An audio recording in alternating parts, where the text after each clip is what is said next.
বুধ রাশি পরিবর্তন করছে 6 তারিখে।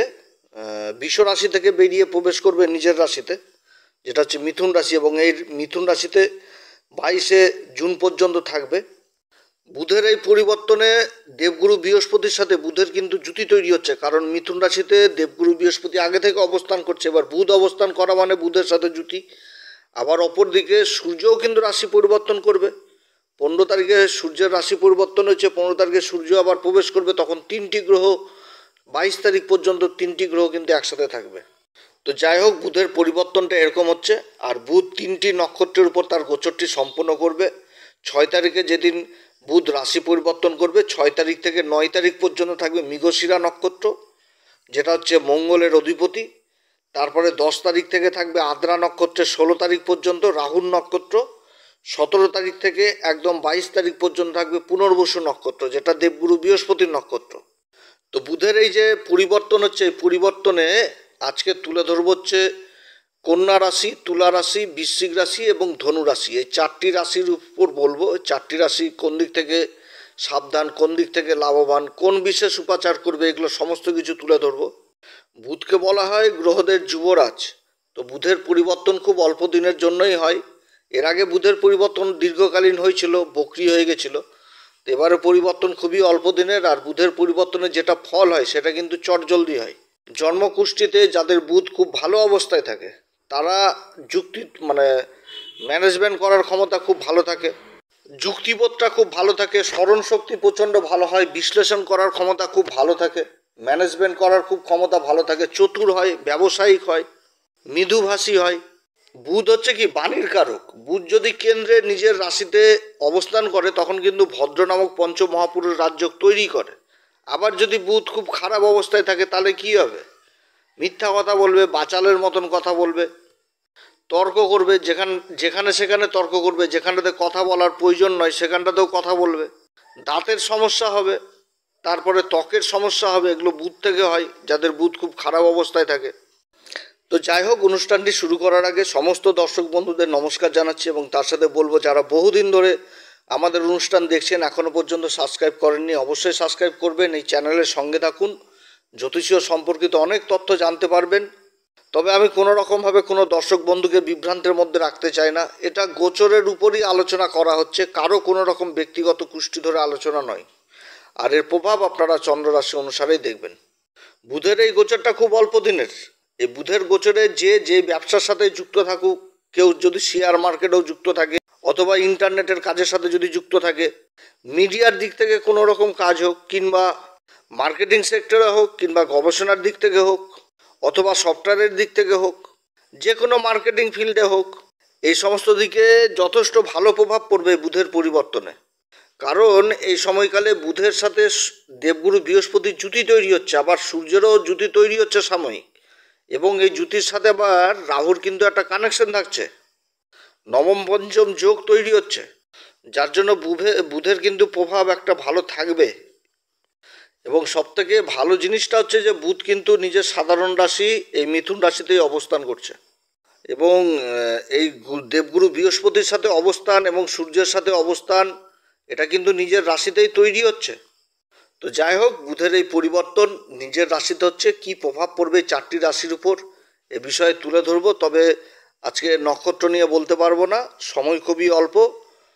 একটা পরিবর্তন শেষ হতে না হতে আর একটা পরিবর্তন, এই বুধের পরিবর্তন, আবার পরের দিন আবার মঙ্গলের পরিবর্তন। তো সবার প্রথম বলবো হচ্ছে কন্যা রাশি। কন্যা রাশির ক্ষেত্রে বুধের এই গোচর হচ্ছে কর্মের ঘরে, অর্থাৎ কর্মের ঘরের অধিপতি কর্মের ঘরে অবস্থান করছে দেবগুরু বৃহস্পতির সাথে। দেবগুরু বৃহস্পতি হচ্ছে কন্যা রাশির ক্ষেত্রে কি চতুর্থ এবং সপ্তম ঘরের অধিপতি। অর্থাৎ দেবগুরু বৃহস্পতির সাথে এই যে কর্মের ঘরের জুতি, এটা কন্যা রাশির জন্য শুধু অত্যন্ত শ্রেষ্ঠ না, তার থেকেও একটা বড় জিনিস, বড় পাওনা পেতে যাচ্ছে কন্যা রাশি এই সময়কালে। বুধের এই পরিবর্তনে ভদ্র নামক পঞ্চমহাপুরুষ রাজযোগ তৈরি হচ্ছে কন্যা রাশির ক্ষেত্রে কর্মের ঘরে। নিঃসন্দেহে এটা কর্মে একটা বিশেষ উন্নতি নিয়ে আসতে যাচ্ছে কন্যা রাশির ক্ষেত্রে। কর্মক্ষেত্রে দায়িত্ব বৃদ্ধি এবং কর্মক্ষেত্রে যথেষ্ট প্রমোশন পাওয়ার প্রবল সম্ভাবনা থাকছে। কর্মক্ষেত্রে মান সম্মান বৃদ্ধি পাওয়া যাবে, কর্মক্ষেত্রে কর্মের জন্য প্রশংসিত হবে, যে কোনো কাজের ব্যাপারে ডিসিশন নেওয়ার দিক থেকে যথেষ্ট উন্নতি দেখা দিবে। কর্মে এই সময়কালে বিশেষভাবে উন্নতি হতে যাচ্ছে কন্যা রাশির ক্ষেত্রে, সেটা নিজের ব্যক্তিগত হোক বা যে কোনো কাজেই যথেষ্ট সফলতা পাবে এই সময়। কর্মক্ষেত্রে বিশেষ সফলতা, সেভিংস জিনিসটা করতে পারবে। নিজের কর্মক্ষেত্রে যদি কোনো রকম ঋণের সুবিধা, মানে ঋণের চেষ্টা করে যে কর্মকে এগিয়ে নিয়ে যাওয়ার জন্য, ঋণের সুবিধা পাওয়ারও প্রবল সম্ভাবনা থাকছে। যথেষ্ট সমৃদ্ধি হবে এই গোচরে বুধের এই পরিবর্তনে। এই দেবগুরু বৃহস্পতির সাথে জুতি, তারপরে সূর্য প্রবেশ করবে, যথেষ্ট ভালো অবস্থান। বিদেশ সংক্রান্ত কাজগুলো যথেষ্ট ভালো হবে। বিদেশে যাওয়ার যারা চেষ্টা করছেন সেই কাজগুলো হবে। ইম্পোর্ট এক্সপোর্ট এই সমস্ত কাজ, কোনো প্রজেক্টের আশায় রয়েছে বা কোনো বিদেশি কোম্পানিতে কাজের চেষ্টা করছে, সেদিক থেকে যথেষ্ট উন্নতির যোগ কন্যা রাশির। সামনের ব্যক্তি বিশেষভাবে প্রভাবিত হবে। কারোর কাছে কোনো রকম হেল্প চাইলে, বন্ধু বান্ধব হোক বা নিজের কর্মস্থলে হোক, এদিক থেকেও যথেষ্ট পূর্ণ সহযোগিতা পাবে এই সময়। এই গোচরটা এরকমই হতে যাচ্ছে যে যারা রাজনীতির সাথে যুক্ত রয়েছেন তারাও বিশেষ সফলতা পাবে, এবং নিজেদের ফ্যামিলিতে বা বাড়িতে যদি কোনো রকম গণ্ডগোলের পরিবেশ বা অশান্তি থাকে, সেই অশান্তিও দূর হবে এবং নিজেদের মধ্যে প্রেম ভালোবাসা একটা জায়গা যথেষ্ট তৈরি হবে ফ্যামিলির দিক থেকে। সব দিক থেকে উন্নতির গোচর এই বুধের এই গোচর হতে যাচ্ছে কন্যা রাশির ক্ষেত্রে। তবে কন্যা রাশিকে বিশেষভাবে এটাও মনে রাখতে হবে যে শনির দৃষ্টি থাকছে রাশির উপরে, এবং শনি নিজের নক্ষত্র অবস্থান করছে। অতএব যে কোনো কাজের দিক থেকে অবহেলা করা যাবে না, কর্মক্ষেত্রে কাউকে অসম্মান করা যাবে না, এটা কিন্তু মনে রাখতে হবে। এবং তার সাথে যে কোনো কাজ করতে গেলে হিসাব করতে হবে, হিসাব করেই করতে হবে। ক্ষুদ্র থেকে ক্ষুদ্র হিসাব করতে হবে। মাথা গরম করলে চলবে না, মাথা গরম কিন্তু করা যাবে না, কারণ মঙ্গল কেতু জুতি আবার দ্বাদশ ঘরে থাকছে। অতএব এদিক থেকেও সাবধান। কাজ করার আগে মাথা গরম করে নিলাম তাহলে কিন্তু হবে না। তবে বিশেষ আর্থিক উন্নতি হতে যাচ্ছে কন্যা রাশির ক্ষেত্রে। শরীর স্বাস্থ্যের দিক থেকে শুধু একটাই কথা বলবো, যাদের রক্তজনিত সমস্যা রয়েছেন তারা একটু সাবধানে থাকবেন। অত্যধিক চাপ বা চাপ নেবেন না, যতটুকু কাজ করার ক্ষমতা ততটুকুই করবেন। এই গোচরের আরও সুফলে যদি বৃদ্ধি করতে হয় তাহলে হনুমান চল্লিশা, বজ্রংবান, শ্রীরাম সীতার প্রণাম মন্ত্র সহকারে, এটা তো প্রত্যেক দিনের নিত্য পাঠ, এটা করতেই হবে। তার সাথে গণেশজির উপাসনা করতে হবে। গণেশজিকে ঘিয়ের প্রদীপ অবশ্যই দেখাবেন, কর্পূর দিয়ে আরতি করবেন এবং গণেশ বাবাকে দুর্বা অর্পণ করবেন। যথেষ্ট ভালো ভালো ফল পাবে এই কন্যা রাশি। তুলা রাশির ক্ষেত্রে বুধ অবস্থান করবে ভাগ্যের ঘরে, নিজের ঘরে অবস্থান করছে। ভাগ্যের ঘরের অধিপতি ভাগ্যের ঘরে অবস্থান করছে, এবং এখানটাতে দেবগুরু অবস্থান করছে। আবার দেবগুরু বৃহস্পতির দৃষ্টি থাকছে রাশির উপরে। তুলা রাশির ক্ষেত্রে বুধ হচ্ছে কি, যেরকম ভাগ্যের ঘরের অধিপতি সেরকম আবার দ্বাদশ ঘরের অধিপতি, তাহলে আধ্যাত্মিকের একটা কানেকশন থাকছে। তো যে কোনো কাজ করতে গেলে ঈশ্বর ভাগ্যের সঙ্গ যথেষ্ট পাবে।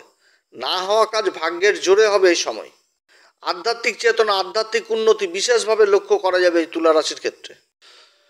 নবম ঘর থেকে উচ্চশিক্ষার জিনিসটাকে দেখা হয়, তো বিদেশ যাত্রা হওয়ার প্রবল সম্ভাবনা থাকছে উচ্চশিক্ষার্থীদের, এবং যাদের বহুদিনের স্বপ্ন বিদেশে পড়ার সেই জিনিসগুলো হবে। স্কলারশিপের জন্য যারা চেষ্টা করছেন তাদের জন্য ভালো সময়, স্কলারশিপ পাওয়ার প্রবল সম্ভাবনা থাকছে।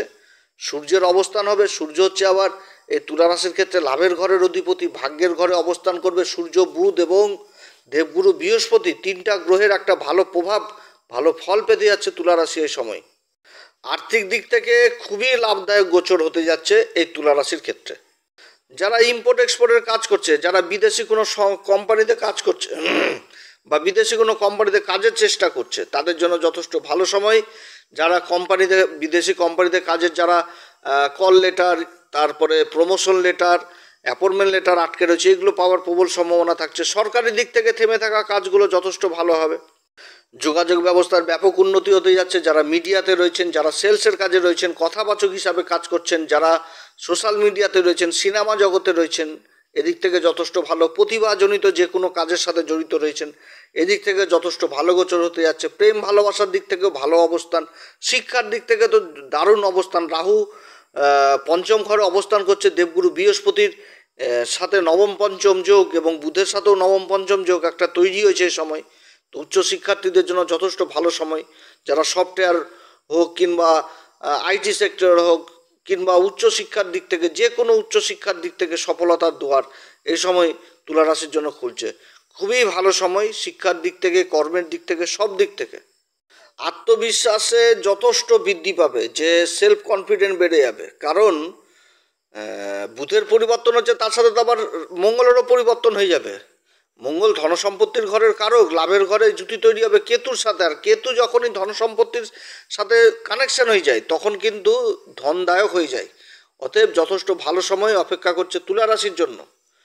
যারা অবিবাহিত তুলা রাশি, তাদের কিন্তু বিবাহের প্রস্তাব আসা চালু হবে, বাড়িতে মাঙ্গলিক কার্য হওয়ার প্রবল সম্ভাবনা থাকছে।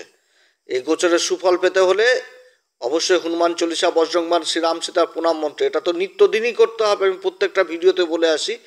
এছাড়া করতে হবে কি, গণেশজির উপাসনা করতে হবে। গণেশজিকে দুর্বা অর্পণ করবেন, ঘিয়ের প্রদীপ দেখাবেন, কর্পূর দিয়ে আরতি করবেন, খুবই ভালো ফল পাবেন তুলা রাশি। বৃশ্চিক রাশি, বৃশ্চিক রাশির ক্ষেত্রে বুধ হচ্ছে কি অষ্টমপতি এবং লাভের ঘরের অধিপতি। এবার বুধ কিন্তু অষ্টম ঘরে অবস্থান করছে, তো এখানটাতে তো বুধের অবস্থান এবং দেবগুরু বৃহস্পতির অবস্থান। অষ্টম ঘরটা কিসের ঘর? গভীর ডিপ নলেজ, আধ্যাত্মিকতার মেন জায়গা হচ্ছে এটা, মোক্ষ ত্রিকোণ যেটাকে বলে এক কথায়, এবং এই ঘরে দেবগুরু বৃহস্পতির অবস্থান, এবার বুধের অবস্থান হতে যাচ্ছে। তো আধ্যাত্মিক জগতের একটা বিশেষ সম্ভাবনা এই সময় উঠে আসছে যারা আধ্যাত্মিক জগতের সাথে রয়েছে, এবং বুধের এই অবস্থানে বিপরীত রাজযোগ তৈরি হচ্ছে অষ্টম ঘরে, এবং এই বিপরীত রাজযোগের প্রভাবে যে মানে বিপরীত যতই পরিস্থিতি খারাপ হোক, এই বৃশ্চিক রাশির বিপরীত পরিস্থিতি থেকে উঠে আসতে পারবে। দেবগুরু বৃহস্পতি হচ্ছে কি সব থেকে শুভ গ্রহ। অষ্টম ঘরে যখন শুভ গ্রহ অবস্থান করে তার কিন্তু শুভ ফল দিতে বাধ্য হয়। দেবগুরু বৃহস্পতির এই অষ্টম ঘরে অবস্থান যথেষ্ট ভালো অবস্থান, ডিপ নলেজ দিবে যে কোনো ক্ষেত্রে। এবার বুধের অবস্থানে সেগুলো যথেষ্ট বৃদ্ধি পেয়ে যাবে। তবে কি, যে গুপ্ত শত্রুগুলো যেগুলো ছিল সেগুলোও কিন্তু জেগে উঠবে এবং তাদেরকে দেখতে পাবে। তো যার জন্য এই সময়কালে বৃশ্চিক রাশিকে মাথা ঠান্ডা করে তাদের থেকে বাইপাস হয়ে নিজের কাজগুলো করতে হবে। নিজের কাজের প্রতি ফোকাস দিতে হবে। শত্রুকে তো চিনে নিলেন, শত্রুর সাথে তো গন্ডগোল অশান্তি এগুলো করা যাবে না, এদেরকে অন্যরকমভাবে মারতে হবে। যেমন গুরুর জ্ঞান লেগে যাচ্ছে, তারপরে কি হচ্ছে, বুধের বুদ্ধি চলে আসলো এবং রাহুর সাথে নবম পঞ্চম যোগ, তাহলে রাহুর আবার কি হচ্ছে, যে অ্যাম্বিশন, নতুন চিন্তা, নতুন দিক, এগুলো কিন্তু উঠে আসছে। অতএব শত্রুরাও কিন্তু মার খাবে, শত্রুরাও কিন্তু পেরে উঠতে পারবে না বৃশ্চিক রাশির ক্ষেত্রে এই সময়। তবে বৃশ্চিক রাশিকে এটাও খেয়াল রাখতে হবে যে কর্মের ঘরের অধিপতিও কিন্তু এই ঘরে ঢুকছে, এবং কর্মের ঘরে কিন্তু মঙ্গল এবং কেতুর জুতি তৈরি হচ্ছে। মঙ্গল আবার হচ্ছে কি রাশির অধিপতি। অতএব বুধের পরিবর্তন হওয়ার সাথে সাথেও কিন্তু মঙ্গলের পরিবর্তন হবে। মঙ্গল ভাগ্যের ঘর থেকে বেরিয়ে চলে আসবে, অর্থাৎ কর্মক্ষেত্রে কাউকে কোনো রকমভাবে বিশ্বাস নয়। যে কাজগুলো করতে হবে, যেটা গোপন রাখার বিষয়, অবশ্যই গোপন রাখতে হবে, কোনো রকমভাবে কিন্তু শেয়ার করা যাবে না। এদিকে কিন্তু খেয়াল রাখতে হবে, এবং চট করে কর্মক্ষেত্রে মাথা গরম করা যাবে না। একে তো অষ্টমপতি অষ্টম ঘরে অবস্থান করবে, গুপ্ত শত্রুকে জাগিয়ে তুলবে, তাহলে কী হবে, একটা মন মেজাজ যথেষ্ট খারাপের দিকে যাবে। চোখের সামনে শত্রুকে দেখতে পাবো অথচ কিছু করতে পারবো না। তো এই সময় কিন্তু ধৈর্য ধরেই কাজ করতে হবে, যথেষ্ট সফলতা পাওয়া যাবে। শিক্ষার দিক থেকে যথেষ্ট ভালো গোচর হতে যাচ্ছে। যারা উচ্চ শিক্ষার সাথে জড়িত, যারা ডিপ নলেজ নিচ্ছেন, কোনো সফটওয়্যার বিদ্যা হোক বা কম্পিউটার সায়েন্স নিয়ে পড়াশোনা করছেন, কিংবা ডাক্তারি লাইনে রয়েছেন, সফটওয়্যার লাইনে রয়েছেন, এদিক থেকে বিশেষ উন্নতির যোগ রয়েছে। স্কলারশিপের জন্য যারা চেষ্টা করছেন তারা স্কলারশিপও পাবেন। তারপরে শ্বশুরবাড়ির সাথে সম্পর্ক এই সময়কালে যথেষ্ট মধুর হবে। আত্মীয় স্বজনদের সাথে সম্পর্ক যথেষ্ট ভালো হবে। জায়গা জমি সংক্রান্ত যদি কোনো সম্পত্তি থাকে, সেই সম্পত্তির বিবাদ সম্পূর্ণভাবে নির্মূল হবে, এরকম কিন্তু হওয়ার প্রবল সম্ভাবনা থাকছে। কর্মক্ষেত্রেও বিশেষ উন্নতি হবে।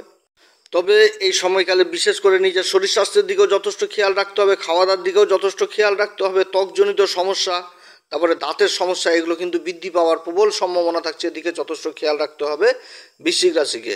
এই গোচরে যথেষ্ট সুফলে বৃদ্ধি করতে হলে প্রত্যেক দিন হনুমান চল্লিশা, বজরংবাণ, শ্রীরাম সীতার প্রণাম মন্ত্র সহকারে পাঠ করবেন। এছাড়া গণেশজির উপাসনা করবেন। গণেশজি উপাসনা করবেন, যথেষ্ট ভালো ফল এই সময় পাওয়া যাবে। গণেশজিকে কর্পূরের আরতি করবেন, তারপরে ঘিয়ের প্রদীপ দেখাবেন, দুর্বা অর্পণ করবেন, তাহলে যথেষ্ট ভালো ফল এই সময় আরও বৃদ্ধি পাবে। ধনুরাশির ক্ষেত্রে বুধের এই পরিবর্তন হচ্ছে একদম সপ্তম ঘরে। বুধ যখনই রাশি পরিবর্তন করে সপ্তম ঘরে অবস্থান করবে, তার সাধারণ রাশি মিথুন রাশিতে, এখানটাতে দেবগুরু বৃহস্পতি অবস্থান করছে, এবং বুধ যখনই অবস্থান করবে তখনই কিন্তু ভদ্র পঞ্চমহাপুরুষ রাজ্য তৈরি করবে। অর্থাৎ খুবই খুবই খুবই ভালো সময় ধনুরাশির জন্য তৈরি হচ্ছে। তারপর আবার সূর্য অবস্থান করবে। সূর্য আবার ভাগ্যের ঘরের অধিপতি, 15 তারিখের পর থেকে চলে আসবে। 3টি গ্রহের দৃষ্টি একসাথে পড়বে রাশির উপরে। অদ্ভুত সময়, অদ্ভুত যোগ। যারা পার্টনারশিপে ব্যবসা বাণিজ্য করছেন তাদের জন্য যথেষ্ট ভালো সময়, নতুন কোনো একটা চুক্তি হওয়ার সম্ভাবনা থাকছে। বিবাহিত জীবন যথেষ্ট ভালো থাকবে, কিংবা এই সময় এই ধনুরাশির ক্ষেত্রে কোনো বিবাহের প্রস্তাব আসতে যাচ্ছে যারা অবিবাহিত, এবং এমনও হতে পারে যে বিবাহের ডেটও পাকাপাকি হয়ে যেতে পারে। ব্যবসার দিক থেকেও যথেষ্ট ভালো, আর্থিক উন্নতি যথেষ্ট হবে। কথাবাচক হিসাবে যারা কাজ করছে যথেষ্ট ভালো, সামনের থাকা ব্যক্তিকে বিশেষভাবে প্রভাবিত করতে পারবে। কর্মক্ষেত্রে যোগাযোগ ব্যবস্থার ব্যাপক উন্নতি হবে। যারা আইটি সেক্টরে রয়েছেন, সেলসের কাজে রয়েছেন যথেষ্ট ভালো সময়। যারা ব্যাংকিং সেক্টরে রয়েছেন যথেষ্ট ভালো সময়। প্রমোশনের প্রবল সম্ভাবনা থাকছে এই সময়কালে। ভাগ্যের বিশেষ উন্নতি থাকবে, না হওয়া কাজে ভাগ্যের সঙ্গ যথেষ্ট পাবে। মনের মধ্যে যথেষ্ট আত্মশক্তি, আত্মবিশ্বাস যথেষ্ট বৃদ্ধি পাবে। যে কোনো কাজের দিকে নিজেকে এগিয়ে নিয়ে যেতে পারবে। সমাজে মান সম্মান যথেষ্ট বৃদ্ধি পাবে। সামাজিক দিক থেকে দেখতে গেলেও খুবই ভালো গোচর হচ্ছে। পরিবেশের সাথে যথেষ্ট পরিবেশে যথেষ্ট মান সম্মান বৃদ্ধি পাবে। কর্মক্ষেত্রে একটা নতুন দিশা পাওয়া যাবে এবং নেতৃত্ব দেওয়ার ক্ষমতাও যথেষ্ট বৃদ্ধি পাবে। কর্মক্ষেত্রে যেরকম দায়িত্ব পাবে সেরকম প্রমোশন বৃদ্ধি হওয়ার প্রবল সম্ভাবনা থাকছে। কর্মলাভের প্রবল সম্ভাবনা থাকছে। যারা কর্মহীন তাদের কর্মলাভ হওয়ার সম্ভাবনা থাকছে প্রবল।